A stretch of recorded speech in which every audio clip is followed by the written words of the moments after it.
الحمد للہ وکفا والصلاة والسلام علی رسولہ المصطفى اما بعد. بحث العام الذي خص عنه البعض واما العام الذي خص عنه البعض فحكمه انه يجب العمل به في الباقي مع الاحتمال، فاذا قام الدليل على تخصيص الباقي يجوز تخصيصه بخبر الواحد او القياس الى ان يبقى الثلاث، وبعد ذلك لا يجوز تخصيصه فيجب العمل به. اس عام کی بحث جس کے بعض افراد کو خاص کر دیا گیا ہو. بہرحال وہ عام جس کے بعض افراد کو خاص کر دیا گیا تو اس کا حکم یہ ہے کہ احتمال تخصیص کے ساتھ باقی افراد میں اس پر عمل کرنا واجب اور ضروری ہے. یعنی جن افراد میں تخصیص نہیں ہوئی ان پر احتمال تخصیص کے ساتھ عمل کرنا واجب اور ضروری ہے. پھر جب دلیل باقی افراد کی تخصیص پر قائم ہو جائے تو خبر واحد یا قیاس کے ذریعے سے اس کی تخصیص جائز ہوگی، یہاں تک کہ عام کے تحت کم سے کم 3 فرد باقی رہ جائیں. اس کے بعد عام کی مزید تخصیص 2 تک 1 تک جائز نہیں. چنانچہ عام پر عمل کرنا واجب اور ضروری ہوگا، یعنی عام مخصوص منہ البعض جس میں تخصیص ہوتے ہوتے 3 افراد باقی بچے ہیں اس پر عمل کرنا واجب اور ضروری ہوگا. مصنف رحمۃ اللہ علیہ عام کی دوسری قسم عام مخصوص منہ البعض کی تعریف اور اس کا حکم یہاں پر بیان کر رہے ہیں. دیکھو، ایک وہ عام ہوتا ہے جو ایک معنی پر دلالت کرتا ہے، اور وہ معنی ایسا ہوتا ہے جو افراد کی ایک جمعیت کو شامل ہوتا ہے اور افراد کی جمعیت کو وہاں پر مراد لیا گیا ہے، لیکن اتنے پکے طریقے سے افراد کی جمعیت کو وہاں پر مراد لیا گیا ہے کہ اس میں کسی بھی فرد کی تخصیص ہوئی نہیں ہے. عام جتنے افراد پر دلالت کرتا ہے سب کے سب حکم میں داخل ہیں، تو پھر وہ عام غیر مخصوص منہ البعض ہے. اس کا حکم یہ ہے کہ وہ مفید یقین ہے، قطعی ہوتا ہے، اس پر عمل کرنا ضروری ہوتا ہے. خبر واحد یا قیاس کے ذریعے سے اس کی تخصیص کرنا جائز نہیں. اگر خبر واحد یا قیاس اس کا مقابلہ کر رہے ہیں تو ہم خبر واحد اور قیاس کو مرجوح قرار دیں گے اور ایسے عام کو ہم راجح قرار دیں گے. یہ بحث تو آپ لوگوں کے سامنے گزشتہ ایام میں ہو چکی. آج آپ لوگوں کے سامنے عام غیر مخصوص منہ البعض کے بھائی عام مخصوص منہ البعض کی تعریف اور اس کا حکم بیان ہو رہا ہے.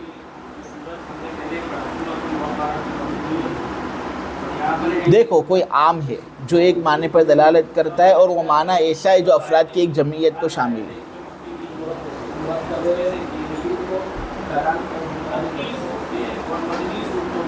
کتاب اللہ کا عام ہے، اس پر عمل کرنا ضروری ہے، لیکن کوئی قرآن کی آیت ہے یا کوئی خبر مشہور ہے یا کوئی خبر متواتر ہے یا اجماع ہے، مضبوط قطعی دلائل جو یہ کہہ رہے ہیں کہ یہاں پر عام اپنے تمام افراد کو مراد نہیں لے رہا بلکہ عام کے تحت کچھ افراد ہی داخل ہے، بہت سے افراد کی اس عام کے حکم سے تخصیص ہوگی، تو پھر وہ عام مخصوص منہ البعض ہو جاتے ہیں.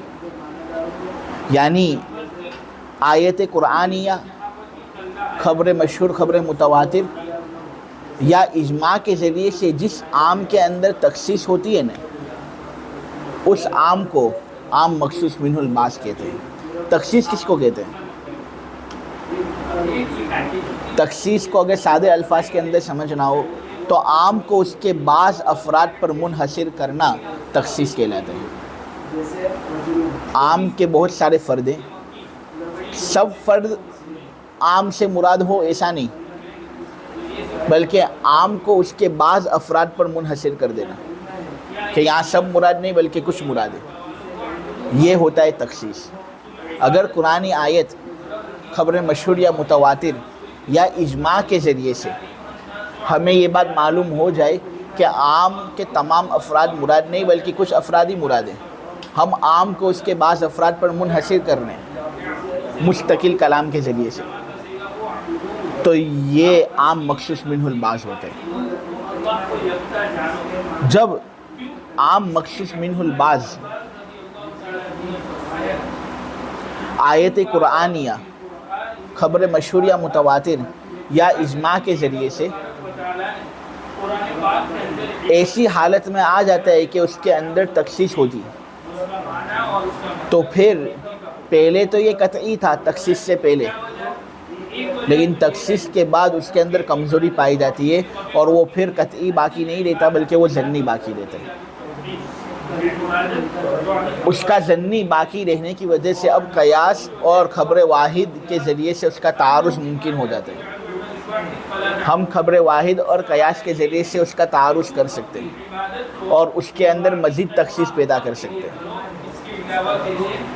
تو اگر ایک مرتبہ تخصیص ہو جانے کے بعد دوبارہ اس عام کے اندر خبر واحد اور قیاس کے ذریعے سے تخصیص کرنی ہے تو ہم اس طرح اس کے اندر مزید تخصیص بھی پیدا کر سکتے ہیں، یہاں تک کہ عام کے تحت کم سے کم 3 افراد باقی رہ جائیں۔ جب اس کے اندر 3 افراد باقی رہ جائیں گے تو پھر ہم یہ کہیں گے کہ اب عام مخصوص منہ البعض جس کے اندر تخصیص ہوتے ہوتے اب 3 افراد فقط باقی بچے ہیں، اس پر عمل کرنا ضروری، اب مزید تخصیص اس کے اندر کرنے کی اجازت نہیں۔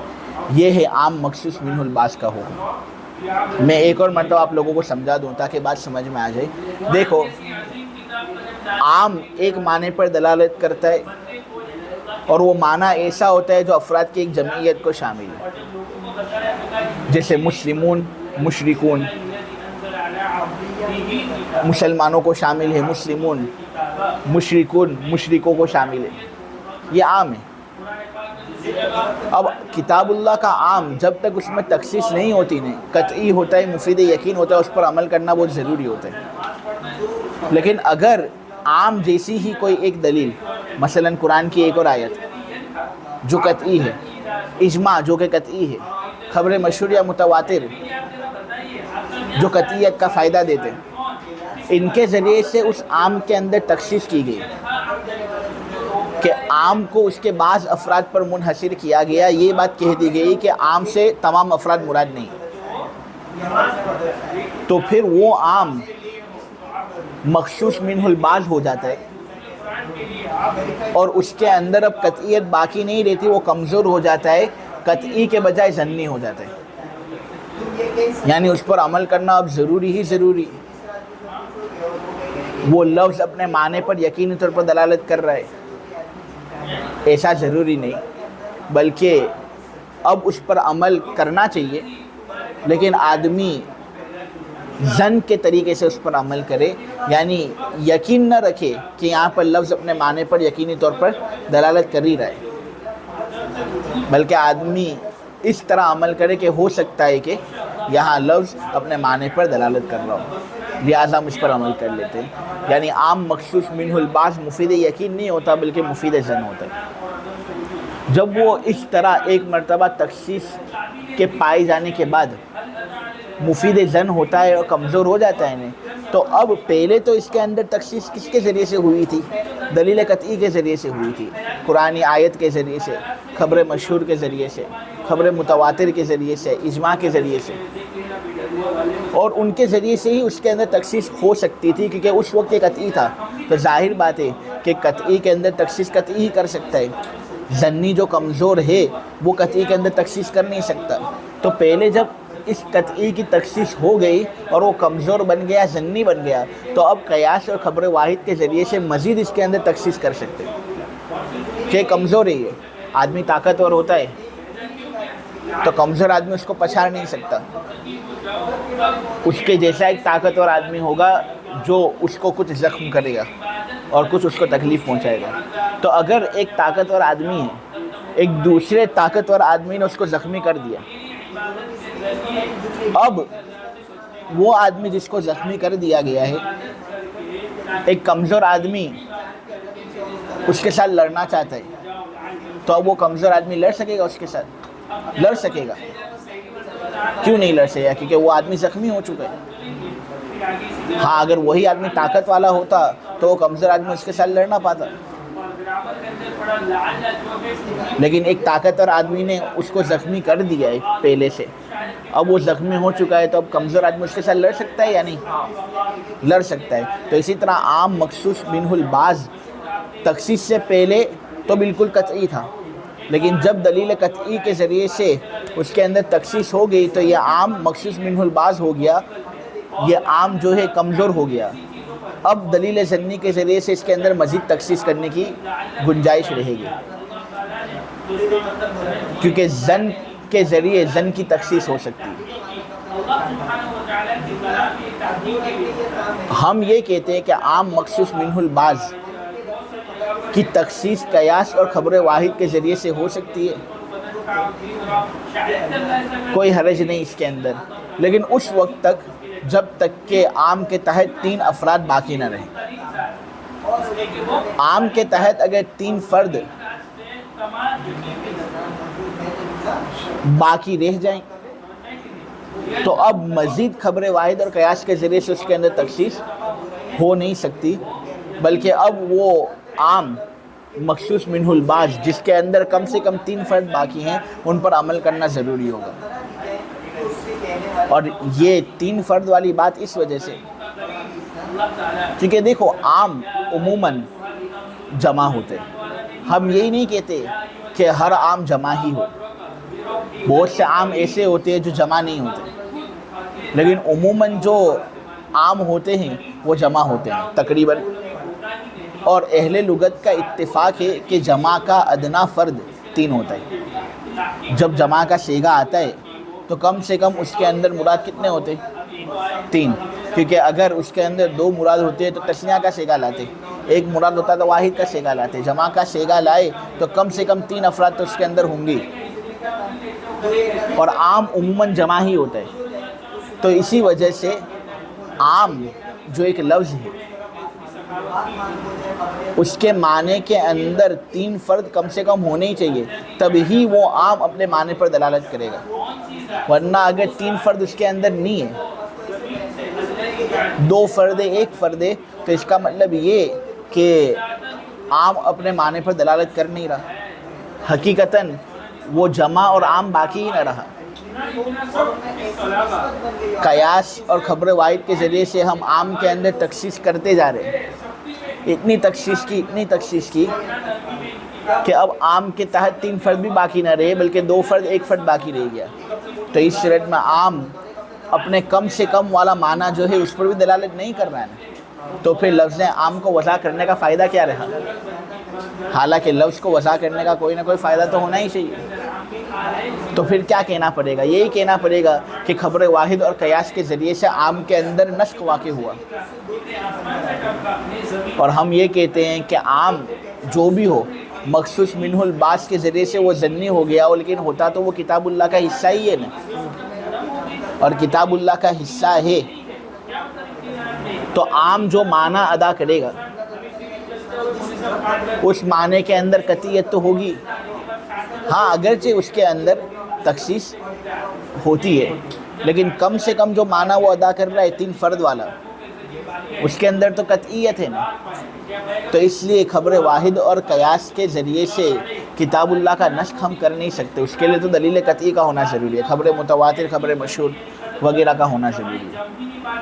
تو اگر ہم یہ کہتے ہیں کہ خبر واحد اور قیاس کے ذریعے سے تخصیص ہوتی رہے گی یہاں تک کہ عام کے اندر اب 3 فرد بھی باقی نہ رہے بلکہ 1 فرد باقی رہا، 2 فرد باقی رہا، یا کوئی فرد باقی نہ رہا، تو اس صورت میں تو عام کو نسخ کرنا لازم آئے گا، اور عام کو اس طرح نسخ کرنا خبر واحد اور قیاس کے ذریعے سے صحیح نہیں، کیونکہ جو بھی ہو وہ کتاب اللہ کا حصہ ہے، کتاب اللہ کا حصہ ہے تو خبر واحد اور قیاس کے ذریعے سے نسخ نہیں کیا جا سکتا۔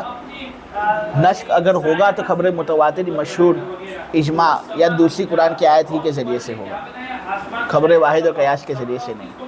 اسی لیے ہم یہ کہتے ہیں کہ دیکھو عام تخصیص سے پہلے قطعی تھا، لیکن جب دلیل قطعی کے ذریعے سے اس کے اندر ایک مرتبہ تخصیص ہو گئی تو وہ کمزور ہو گیا،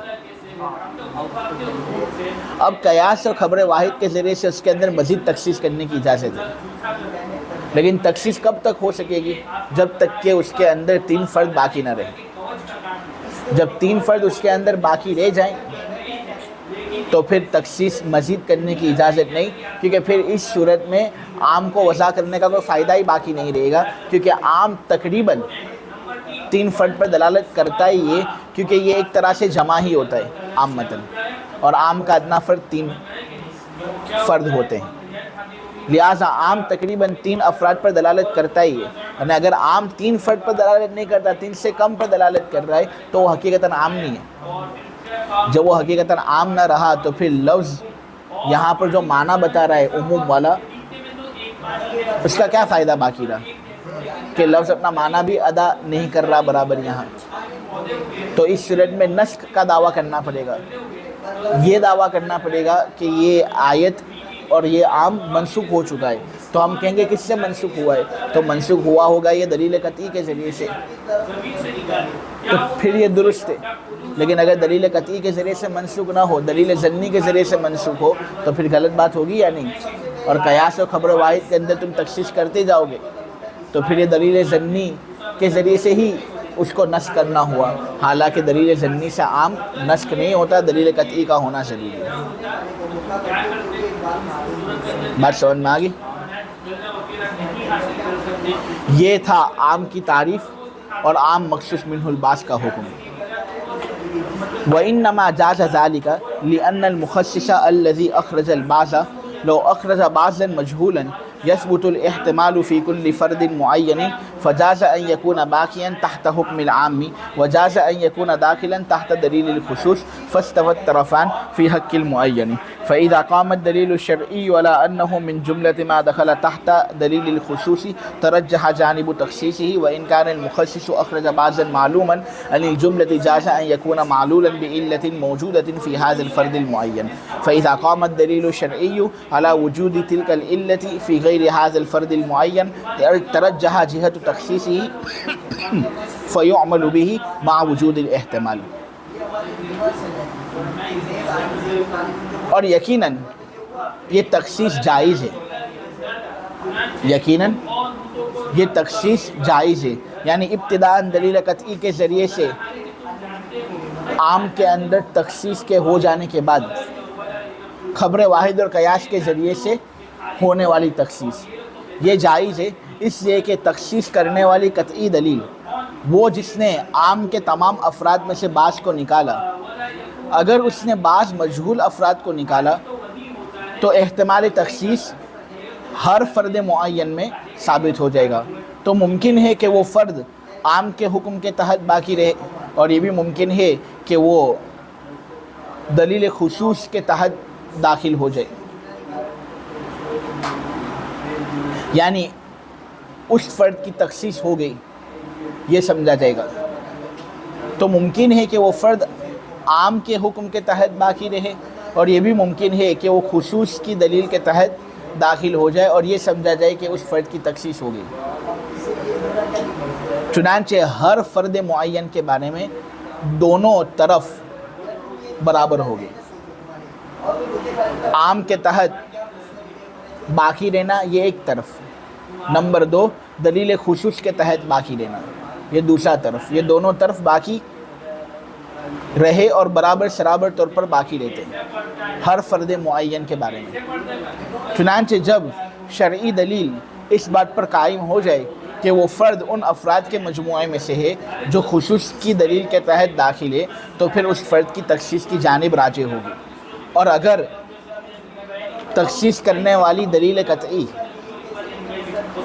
نے بعض متعین افراد کو نکالا عام کے جملہ افراد میں سے، تو ممکن ہے کہ معلوم فرد کسی ایسی علت کی وجہ سے معلول ہو جو اس فرد معین کے اندر موجود ہو، پھر جب دلیل شرعی قائم ہو جائے اس علت کے پائے جانے پر اس فرد معین کے علاوہ میں، تو پھر اس فرد کی تخصیص کی جہت راجع ہو جائے گی، یعنی یہ فرد جس میں علت موجود ہے عام کے حکم سے نکل کر دلیل خصوص کے تحت داخل ہو جائے گا، پھر عام پر عمل کیا جائے گا، یعنی عام کے تحت جو باقی افراد ہیں ان پر عمل کیا جائے گا احتمال کے وجود کے ساتھ۔ ترجمہ سمجھے؟ ایک اور مرتبہ ترجمہ کرتا ہوں۔ وَإِنَّمَا جَازَ ذَلِكَ، یقیناً یہ جائز ہے، یعنی یہ تخصیص جائز ہے۔ ابتداً دلیل قطعی کے ذریعے تخصیص کے بعد خبر واحد اور قیاس کے ذریعے تخصیص یہ جائز ہے، اس لیے کہ تخصیص کرنے والی قطعی دلیل جس نے عام کے تمام افراد میں سے بعض کو نکالا، اگر اس نے بعض غیر متعین افراد کو نکالا تو احتمال تخصیص ہر فرد معین میں ثابت ہو جائے گا۔ ممکن ہے کہ وہ فرد عام کے حکم کے تحت باقی رہے، اور یہ بھی ممکن ہے کہ وہ خصوص کی دلیل کے تحت داخل ہو جائے، یعنی اس فرد کی تخصیص ہو گئی ہو، یہ بھی ممکن ہے۔ چنانچہ ہر فرد معین کے بارے میں دونوں طرف برابر ہو گئے، ایک طرف یہ کہ وہ عام کے تحت باقی رہا ہو، اور ایک طرف یہ ہے کہ وہ دلیل خصوص کے تحت آ گیا ہو، تو دونوں طرف ہر فرد معین کے بارے میں برابر ہو گئے۔ پھر جب کوئی دلیل شرعی قائم ہو جائے اس بات پر کہ وہ فرد ان افراد کے مجموعے میں سے ہے جو خصوص کی دلیل کے تحت داخل ہے، تو پھر اس فرد کی تخصیص کی جانب راجع ہوگی۔ اور اگر تخصیص کرنے والی قطعی دلیل اس نے بعض متعین افراد کو باہر نکالا عام سے، یعنی عام کے جملے افراد میں سے اس نے بعض متعین افراد کو باہر نکالا، تو ممکن ہے کہ معلوم فرد کسی ایسی علت کی وجہ سے معلول ہو جو اس فرد معین کے اندر موجود ہو۔ پھر جب دلیل شرعی اس فرد معین کے علاوہ میں اس علت کے وجود پر قائم ہو جائے تو پھر اس فرد کی تخصیص کی جہت بھی راجع ہوگی۔ خلاصہ یہ ہے کہ اس کے بعد عام کے جو باقی افراد ہیں ان پر عمل کیا جائے گا، لیکن احتمال تخصیص کے وجود کے ساتھ،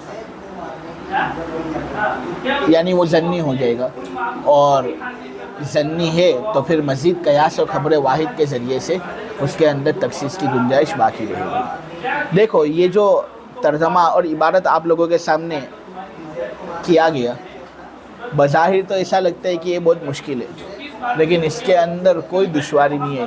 میرے خیال سے یہ اصول الشاشی کی سب سے آسان بحث ہے، اس سے آسان اور اس سے سہل بحث کوئی بحث ہو ہی نہیں سکتی۔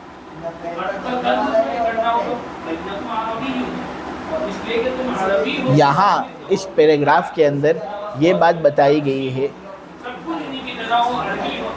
کہ دیکھو دلیل قطعی کے ذریعے سے عام کی ایک مرتبہ تخصیص ہوتی ہے، یہ بات تو سمجھ میں آ گئی کہ ایک مضبوط دلیل ہے، وہ مضبوط دلیل یہ کہہ رہی ہے کہ عام کے اندر تخصیص کرنی ہے، عام کو اس کے بعض افراد پر منحصر کرنا ہے۔ تو اس دلیل قطعی کے ذریعے سے عام کو جو بعض افراد پر منحصر کیا گیا، یہ تو سمجھ میں آتا ہے۔ اس کی مثال میں آپ لوگوں کو دوں، اقتلوا المشرکین ولا تقتلوا اہل الذمہ۔ ایک مثال ہے کہ میدان جہاد کے اندر ایک امیر کہہ رہا ہے تمام مشرکین کو قتل کرو۔ میدان جہاد کے اندر ایک امیر کہہ رہا ہے تمام مشرکین کو قتل کرو، شرک کرنے والوں کو قتل کرو۔ یہ عام ہے یا نہیں؟ امیر نے کہا ہے تو ہم کو کرنا ہے یا نہیں؟ کرنا ہے، تمام مشرکین کو قتل کرنا ہے۔ لیکن پھر امیر ہی نے کہا وَلَا تَقْتُلُوا أَهْلَ الذِّمَّةِ، ذمیوں کو قتل مت کرنا، یعنی وہ مشرکین جو ذمی ہیں، جو ہم کو ٹیکس دیتے ہیں، جزیہ دیتے ہیں، ان کو قتل مت کرنا۔ تو اب آدمی تمام مشرکین کو قتل کرے گا؟ انہی مشرکین کو قتل کرے گا نہیں جو ذمی نہیں ہے۔ تو عام کو اس کے بعض افراد پر منحصر کیا یا تمام افراد پر عام شامل ہے؟ تو یہ ہوتی ہے تخصیص۔ اب یہاں پر امیر ہی کا قول تھا کہ مشرکین کو قتل کرو، اور امیر ہی نے اپنے قول سے اس کے اندر تخصیص کی، تو اس کے اندر کوئی سوال پیدا ہوتا ہے آپ لوگوں کو؟ دلیل قطعی کے ذریعے سے عام کے اندر جو تخصیص ہوتی ہے وہ چونکہ دلیل قطعی کے ذریعے سے ہوئی ہے، اس لیے اس کے اندر ہم کو سوال نہیں ہوتا۔ یہ تو ایک امیر کی بات تھی، میں اللہ کی بات آپ لوگوں کے سامنے کروں۔ وَأَحَلَّ اللَّهُ الْبَيْعَ وَحَرَّمَ الرِّبَا، اللہ نے بے کو حلال قرار دیا۔ اب بے کس کو کہتے ہیں؟ تبادلے کو۔ ایک چیز کسی دوسرے آدمی کو دی اور بدلے میں اس کی کوئی چیز لی، یہ ہے بے۔ رضامندی کے ساتھ آدمی ایک چیز دیتا ہے، اس کے بدلے میں کوئی دوسری چیز لیتا ہے، یہ ہے بے۔ یہاں اللہ نے کہا، اللہ نے بے کو حلال قرار دیا۔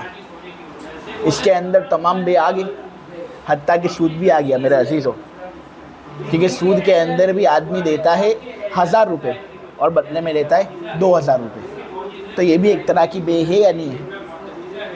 تو سب آ گیا اس میں۔ لیکن پھر اللہ ہی نے کہا وَأَحَلَّ اللَّهُ الْبَيْعَ حَرَّمَ الرِّبَا، یعنی بے سے تخصیص کر دی ربا کی، کہ ربا تو حرام ہے، یہ حلال نہیں۔ اب یہ دلیل قطعی ہی کے ذریعے سے عام کے اندر تخصیص ہوئی یا نہیں، کہ اللہ نے پہلے بے کو حلال کیا، نے پھر اللہ ہی نے یہی بات کہہ دی کہ بے کے اندر ربا داخل نہیں ہے، ربا کی میں تخصیص کر رہا ہوں، بے ربا کے علاوہ تمام چیزوں پر صادق آئے گا، ربا پر صادق نہیں آئے گا۔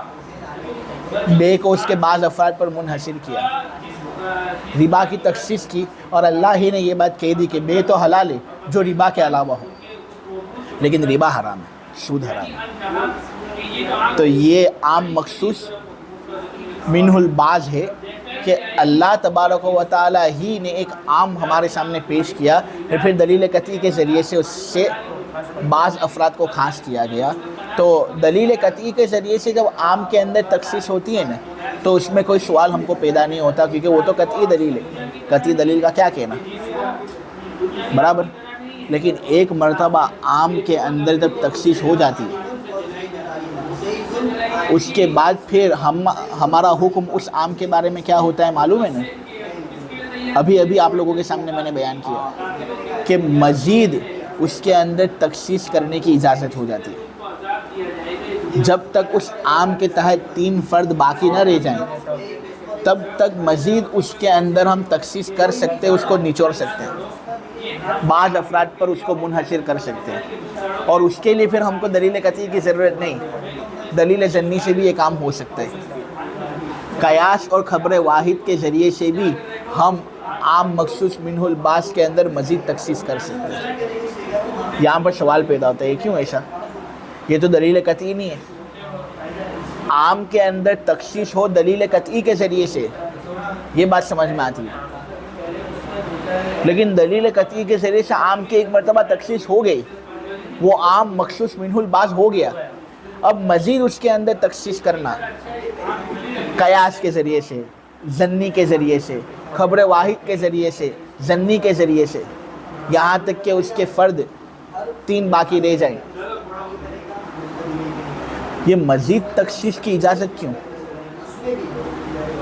مصنف رحمۃ اللہ علیہ اس کی وجہ یہاں پر بیان کریں کہ اس مزید تخصیص کی اجازت اس لیے ہے کہ یہ عام جو ہے نا، دلیل قطعی کے ذریعے سے ایک مرتبہ جب اس کی ٹھکائی ہو گئی اور اس کی تخصیص ہو گئی تو یہ کمزور پڑ گیا ہے۔ کیا ہو گیا؟ یہ قطعی سے نکل کر یہ ظنی ہو گیا۔ جب ظنی ہو گیا ہے، قطعی باقی نہ رہا، تو اب دلیل ظنی کے ذریعے سے اس کی مزید ٹھکائی کر سکتے ہیں، مزید تخصیص کر سکتے ہیں۔ پہلوان طاقتور ہے، ایک کمزور آدمی اس کو پچھاڑ نہیں سکتا، لیکن اسی کا مثل ایک طاقتور پہلوان تھا جس نے اس کو بہت تھکایا، اور وہ پہلوان طاقتور پہلوان تھک ہار کر چور ہو گیا۔ اب کوئی کمزور آدمی اس پر مسلط ہونا چاہے تو مسلط ہو سکتا ہے یا نہیں؟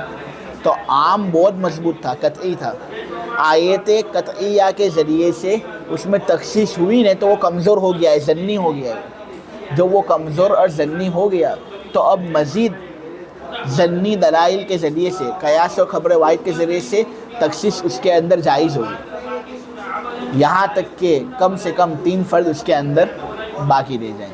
جب 3 فرد باقی رہتے ہوں تو پھر اب مزید تخصیص کرنے کی اجازت نہیں، اب اس عام پر عمل کرنا ضروری ہے تاکہ عام کا نسخ لازم نہ آئے۔ یہ تھا اجمالی وجہ، اور یہ بات میں کہہ دوں تو آپ لوگوں کو بات سمجھ میں آ جاتی ہے، لیکن اسی کو ذرا کچھ تفصیل سے صاحب اصول الشاشی نے سمجھایا۔ تفصیل اس کی یہ ہے کہ دیکھو، عام کے اندر جب دلیل قطعی کے ذریعے سے تخصیص ہوتی ہے تو یا تو دلیل قطعی کے ذریعے سے بعض متعین افراد کو نکالا جائے گا یا بعض غیر متعین افراد کو نکالا جائے گا۔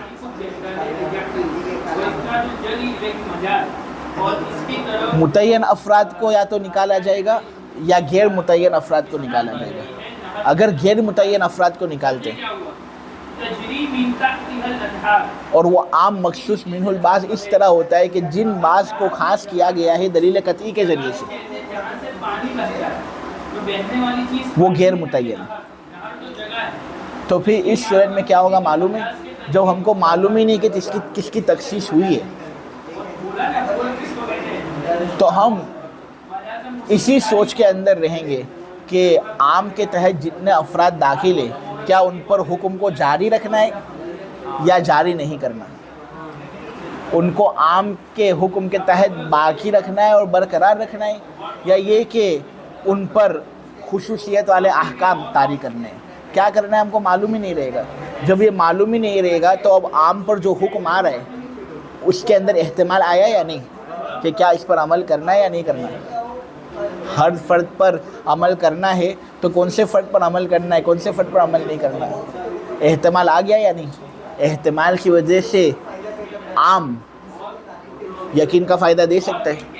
احتمال ہوگا کسی چیز میں تو کیا پیدا ہوگا، یقین یا شک.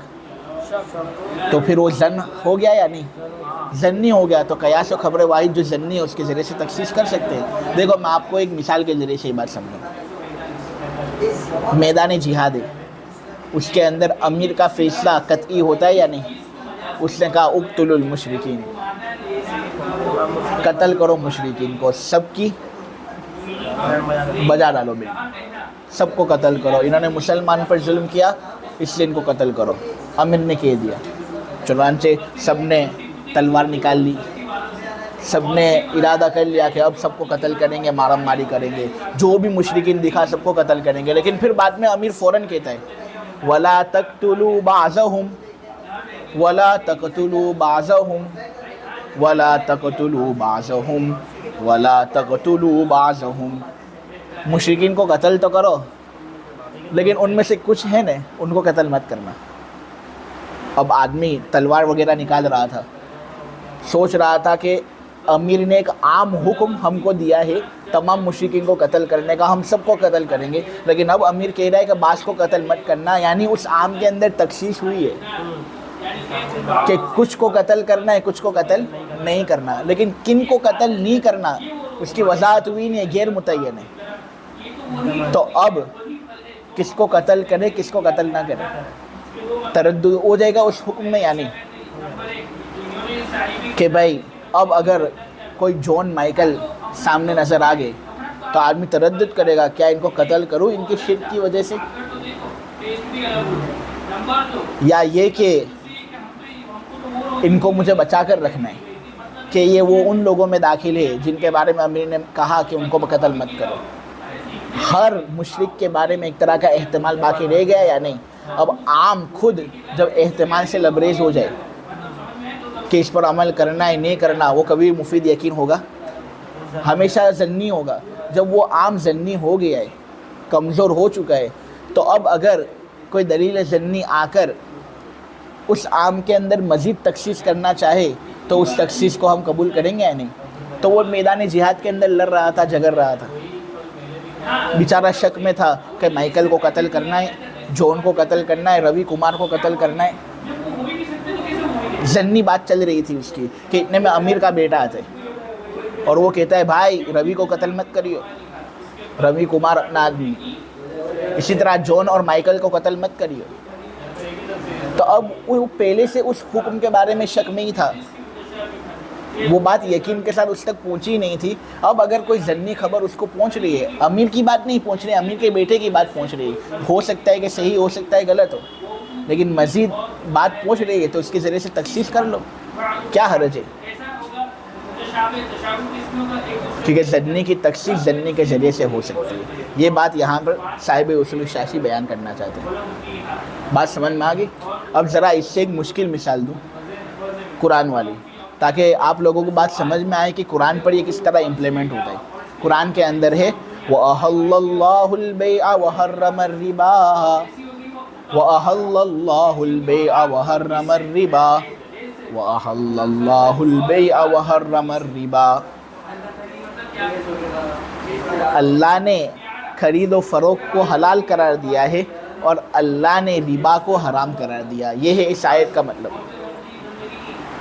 دیکھو اس آیت کے اندر بات عمومیت کو پہلے کس طرح پہنچتی ہے، کس طرح اس کے اندر تخصیص ہوتی ہے، وہ میں آپ لوگوں کو سمجھا چکا کہ اللہ نے خرید و فروخت کو حلال قرار دیا تو آپ لوگ سمجھ گئے کہ تمام خرید و فروخت اس کے اندر آ گئی. وہ خرید و فروخت بھی اس کے اندر آ گئی جس کے اندر آدمی کوئی چیز دیتا ہے اور بدلے میں اسی جیسی چیز لیتا ہے، اور وہ خرید و فروخت بھی اس کے اندر آ گیا کہ آدمی کوئی چیز دیتا ہے نہ بدلے میں زیادہ لیتا ہے، وغیرہ جتنی بھی صورتیں سب آ گئی. آدمی سمجھ رہا ہے کہ سب بے حلال. لیکن پھر اللہ نے بعد میں ہی کہہ دیا کہ بھائی یہ عام اگرچہ آپ کو لگ رہا ہے لیکن اس عام کے اندر میری جانب سے کچھ تخصیص ہوئی ہے. تمام بے حلال نہیں، کچھ بے ایسی ہیں جو حلال نہیں ہوتی، حرام ہوتی ہے. تو بے اپنے تمام افراد کو شامل نہیں، البے عام ہے. اور یہ کیوں عام ہے وہ مجھے پوچھنے کی ضرورت نہیں، کیونکہ یہاں پر الف لام جو ہے وہ الف لام جنسی الف لام ہے، اور جب اسم پر الف لام جنسی آ جائے تو وہ عام ہوتا ہے.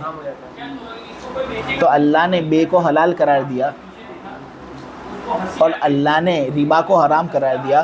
تو بے کے اندر تمام بے آ گئی تھی، لیکن اللہ نے ہر رما ربا کہہ کر بے کو اس کے بعض افراد پر منحصر کر دیا اور کہا کہ ربا کے علاوہ جو بے ہے وہ حلال، ربا حرام.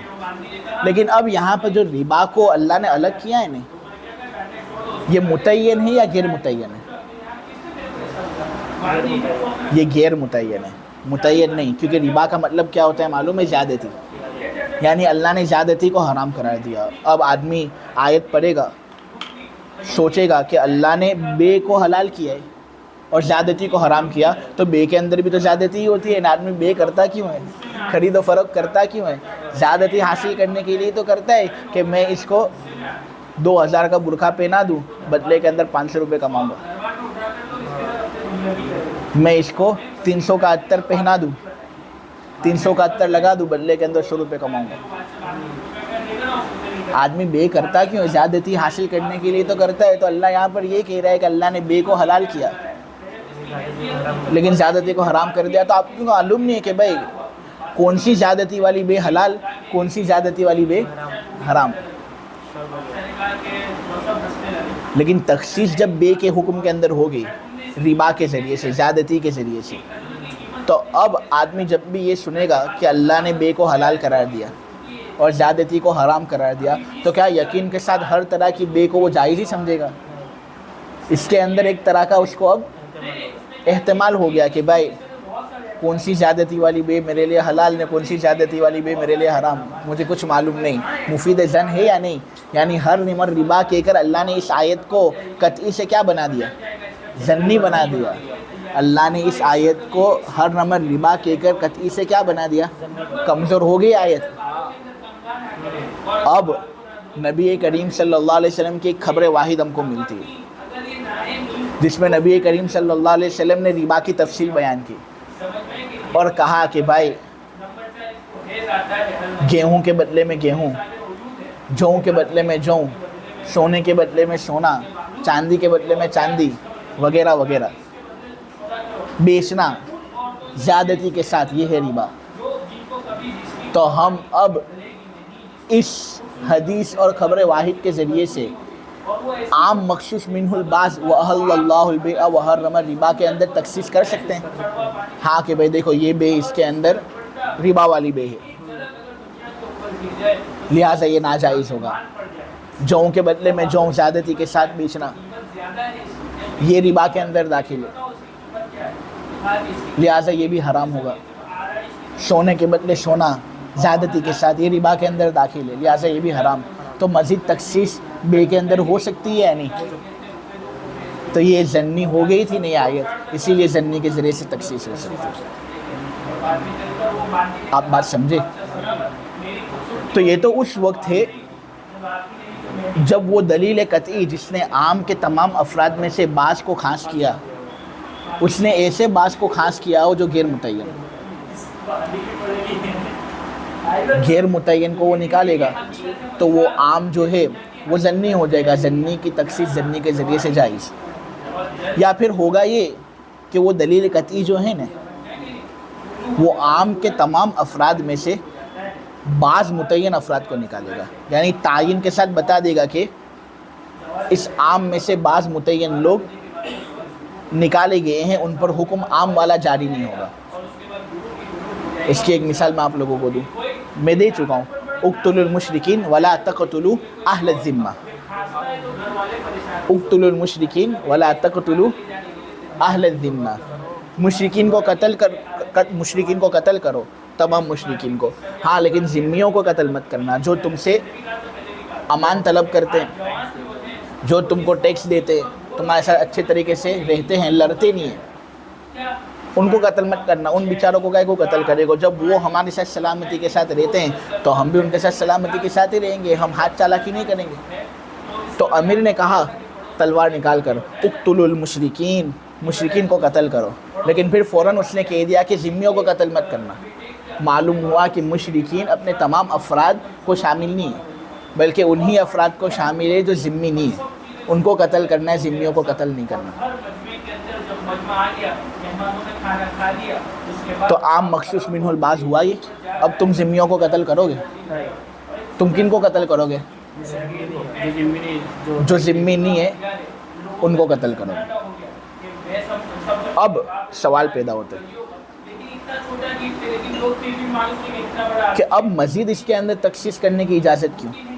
ایک مرتبہ ہوگی نہیں یہ تخصیص، اب امیر کا بیٹا آ کر تمہارے پاس آ کر یہ کہے کہ بھائی روی کمار کو بھی قتل مت کرنا، تم کو روی کمار کو قتل نہیں کرنا؟ ہاں نہیں کرنا۔ نے پھر مائیکل جون کو بھی قتل مت کرنا، تم کو ان کو بھی قتل نہیں کرنا، تو وہ تو ذمی نہیں ہے۔ لیکن امیر کا بیٹا کہہ رہا ہے نہیں، قتل مت کرنا، روی کمار، جون، مائیکل سب کو قتل نہیں کرنا ہے۔ تم کو بھی ذمی نہیں ہے تب بھی قتل نہیں کرنا؟ ہاں ذمی نہیں ہے تب بھی نہیں قتل کرنا۔ اس ضمنی خبر کے ذریعے سے مزید اس کے اندر تخصیص کر سکتے ہیں؟ کر سکتے ہیں۔ کیوں؟ تو دیکھو پہلے جو دلیل قطعی کے ذریعے سے بعض افراد کو خاص کیا گیا نا، اگر وہ متعین ہے، غیر متعین اگر ہوں تو تخصیص کس طرح کر سکتے وہ تو میں ثابت کر چکا۔ اگر متعین افراد کو وہ نکال رہا ہے تو مزید تخصیص اس کے اندر جائز اس لیے ہو جاتی ہے کہ ہو سکتا ہے کہ امیر نے کسی علت کی وجہ سے عام حکم سے بعض افراد کو نکالا ہو، جو علت اس فرد معین کے اندر موجود ہو۔ امیر نے کہا کہ بھائی مشرکین کو قتل کرو، اہل ذمہ کو قتل مت کرو، تو جتنے بھی سپاہی تھے انہوں نے غور کیا کہ کیوں امیر نے ایسا کہا کہ ذمیوں کو قتل مت کرو، کیا وجہ؟ تو وہ بہت غور و فکر سب نے کیا، پھر سب نے نتیجہ نکالا امیر نے اس لیے کہا ذمیوں کو قتل مت کرو کیونکہ ذمی ہم سے لڑتے نہیں ہیں، وہ ہم سے لڑتے نہیں ہیں اور انہوں نے ہم سے کوئی دشمنی کی نہیں ہے، تو ہم کائے کو ان کے ساتھ لڑیں؟ اس لیے امیر یہ کہہ رہے کہ ذمیوں کو قتل مت کرو۔ یہ وجہ ہم کو ملی امیر کا ولا تقتلوا اہل الذمہ کہنے کی۔ ہم لڑائی کرنے اور ہم دیکھ رہے ہیں کہ بہت سے اور لوگ بھی ذمیوں کے علاوہ ایسے ہیں جو ہم سے لڑائی نہیں لڑ رہے، یعنی وہ علت جو ذمیوں کے اندر تھی نا وہی علت دوسرے لوگوں کے اندر بھی موجود ہو رہی ہے۔ ہم دیکھ رہے ہیں روی کمار ہمارے ساتھ لڑنا نہیں چاہتا، ہم دیکھ رہے ہیں کہ جون مائیکل ہمارے ساتھ لڑنا نہیں چاہتا، ہم یہ دیکھتے ہیں کہ بوڑھے میدان جنگ میں، بچے میدان جنگ میں، عورتیں میدان جنگ میں ہمارے ساتھ لڑنا نہیں چاہتی، تو کیا آدمی ان کو قتل کرے گا؟ لیکن ابھی تک تو امیر کی جانب سے کوئی حکم آیا نہیں ایسا جو یہ کہے کہ ان کو قتل مت کرو۔ جو بھی ہے اس علت کی کشمکش کے اندر آدمی احتمال میں رہے گا یا نہیں کہ کس کو قتل کرنا ہے کس کو قتل نہیں کرنا، سر پکڑ لے گا، وہ عمل تو کرے گا امیر کا حکم ہے تو، لیکن پھر بھی بچوں کی قتل کی بات آئے گی، عورتوں کی قتل کی بات آئے گی، بوڑھوں کی قتل کی بات آئے گی، جون مائیکل کو قتل کرنے کی بات آئے گی، تو پھر آدمی احتمال کے اندر رہے گا، یعنی وہ عام ایسا عام ہو گیا اگرچہ اس سے متعین افراد نکالے گئے کہ اس کے اندر احتمال ہے۔ جب عام میں احتمال آ جاتا ہے تو بتاؤ مجھے وہ عام قطعی رہتا ہے یا ظنی ہو جاتا ہے؟ احتمال کے آنے کی وجہ سے اس پر ہم یقین کر ہی نہیں سکتے، تو ظنی ہوا یا نہیں